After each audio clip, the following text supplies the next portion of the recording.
Let me move on to the next subject at hand, because the next subject involves the one and only primetime Deion Sanders, head coach for the Colorado Buffaloes. After a blistering start to their season, Colorado is now 4-7 following their 56-14 loss to Washington State. The loss officially prevents the Buffs from being eligible for a bowl game. Coach Sanders discussed the difficult stretch of the season. Take a look. How much are guys kind of auditioning for where they stand going into the season? I don't know about audition, man. We're trying to win. We're trying to win. We're just trying to win a football game. I don't know about the auditions. We're trying to win. Well, if you're trying to win, you're not trying very hard. And I would certainly not accuse any team associated with primetime Deion Sanders of that. So it's not a matter of just trying to win. I know the effort is there. What primetime Deion Sanders is not saying, we just don't have the horses. You got annihilated by Oregon on national television. You just got annihilated by Washington State. You were up 29-0 on Stanford at halftime, and you blew that game in double overtime, losing 46-43. You've lost to Oregon State. The list just goes on and on and on. The Colorado Buffaloes look awful right now. And here's why. Here's the biggest reason why. We got to call it like we see it. They don't have the horses. I don't want to hear anybody talking about the coach in the primetime Deion Sanders. The man didn't forget how to coach, okay? He knew how to coach when he was at Jackson State and HBCU. He knew how to coach the first few games when he resurrected this program, when they upset TCU to open the season, a national runner-up last season, okay? Beat up on Nebraska, beat Colorado State, okay? Struggled offensively against UCLA, totally true. Went in a shootout, lost in a shootout against USC. We get it. They've had some good moments, certainly better moments than they had last year before primetime Deion Sanders arrived. This isn't about coaching with the Colorado Buffaloes. This is about the fact that they don't have any hogs. They don't have those big boys with the beef. And I'm going to tell you something right now.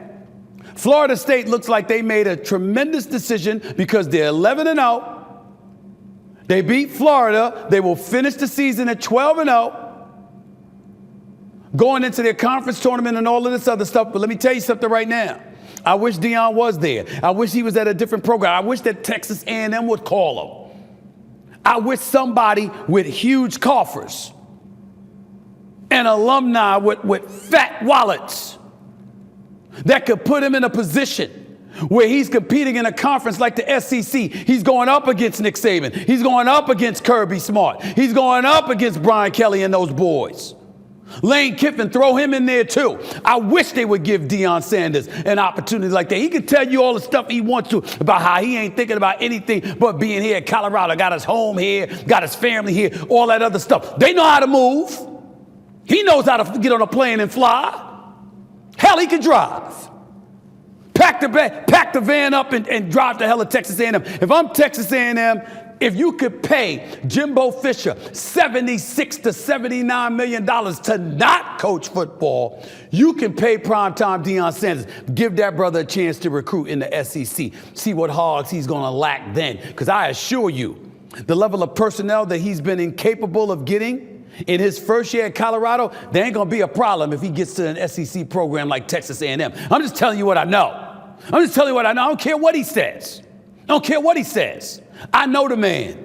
And I'm telling you right now, I'd fly to Colorado myself and try to strangle him, to drag him to Texas A&M if they offered him the job and he talked about staying at Colorado. No disrespect to Colorado. You did hire him from an HBCU. Major props to you. But you're never going to be able to recruit but so much at the University of Colorado. First of all, the Pac-12 is dissolving. Secondly, when you look at them, the reality is that are you really going to go to Colorado before you go to an SEC school? Are you really going to go to Colorado before you go to somebody like in the Big Ten, like Ohio State or Michigan? Or even Michigan State for that matter? Are you really going to do that?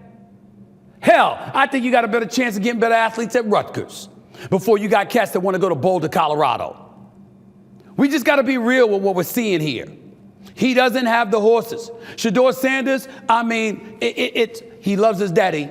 And he loves playing football, and he's a stud, but he's miniature in size compared to them big boys coming after him. He's been sacked 52 times. He's getting mauled and mugged legally. Legally. Thank God his father and the coaches said he didn't need to go back up in there because he's getting slaughtered. Travis Hunt, same thing. He's been injured on at least 2 occasions this year. They don't have the horses. Football starts up front, line of scrimmage, offensive line, defensive line. It's about them meat and potato boys. It's about them hogs. It's about them boys that eat steak and potatoes for breakfast. It's about those. You don't have them in Colorado. That's why you're seeing what you're seeing now over the last 7 weeks or so, because they just don't have them. And you ain't gonna get them in Boulder, Colorado. I'm sorry. It's just not gonna happen.